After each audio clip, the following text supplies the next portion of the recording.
दोस्तों, आज हम सुनेंगे एक चालाक बंदर और दो बिल्लियों की कहानी। बहुत समय पहले की बात है। एक हरे भरे जंगल में दो बिल्लियां रहती थीं। वे दोनों बहुत अच्छी दोस्त थीं और साथ खेलती कूदती और अपना भोजन ढूंढती थीं। एक दिन वे भोजन की तलाश में इधर उधर घूम रही थीं। तभी अचानक उन्हें एक ताज़ा और गोल रोटी मिली।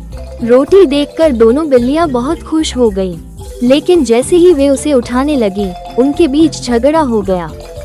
पहली बिल्ली बोली, ये रोटी मैंने पहले देखी थी, इसलिए यह मेरी है।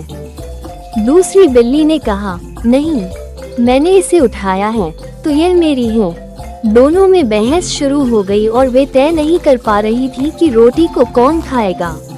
अंत में वे इस समस्या को हल करने के लिए किसी को खोजने लगी। थोड़ी देर बाद उन्हें एक पेड़ पर बैठा एक चालाक बंदर दिखा। बिल्लियों ने सोचा कि वो उनकी मदद कर सकता है। वे उसके पास गईं और पूरी बात बताई। बंदर ने थोड़ा सोचते हुए कहा, मुझे लगता है कि तुम्हें ये रोटी बराबर बराबर बांटकर खानी चाहिए। मैं तुम्हारी मदद कर सकता हूँ। बिल्लियों को लगा कि यह सही तरीका है और उन्होंने रोटी बंदर को दे दी। बंदर ने अपनी चालाकी दिखाई। उसने एक तराजू निकाला और रोटी के दो टुकड़े किए, लेकिन वो जानबूझकर दोनों टुकड़ों को असमान बना देता था। फिर उसने तराजू पर दोनों टुकड़े रखे और बोला, अरे, ये टुकड़ा बड़ा है, इसे बराबर करने के लिए मुझे थोड़ा खाना पड़ेगा। बंदर ने बड़े टुकड़े को थोड़ा खा लिया, लेकिन अब दूसरा टुकड़ा बड़ा दिखने लगा। बंदर ने फिर कहा, अरे, अब ये टुकड़ा बड़ा हो गया है, इसे भी थोड़ा कम करना होगा। फिर उसने दूसरे टुकड़े में से भी थोड़ा खा लिया।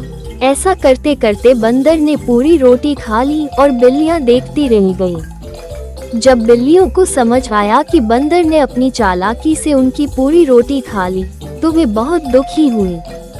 पहली बिल्ली ने दूसरी से कहा, अगर हम आपस में न झगड़ते और रोटी को खुद ही बांट लेते, तो आज हमें भूखा नहीं रहना पड़ता। दूसरी बिल्ली ने सिर हिलाते हुए कहा, सच कहा, हमें किसी और पर भरोसा नहीं करना चाहिए था। वे उदास होकर वहां से चली गईं और उन्होंने फैसला किया कि आगे से आपस में झगड़ा नहीं करेगी। कहानी से हमें ये सीख मिलती है, आपस में लड़ने से हमेशा नुकसान होता है और कोई तीसरा फायदा उठा सकता है। इसलिए हमेशा मिलजुल कर रहना चाहिए। दोस्तों, कोको कार्टून स्टोरी देखने के लिए धन्यवाद। फिर मिलेंगे एक मजेदार कहानी के साथ।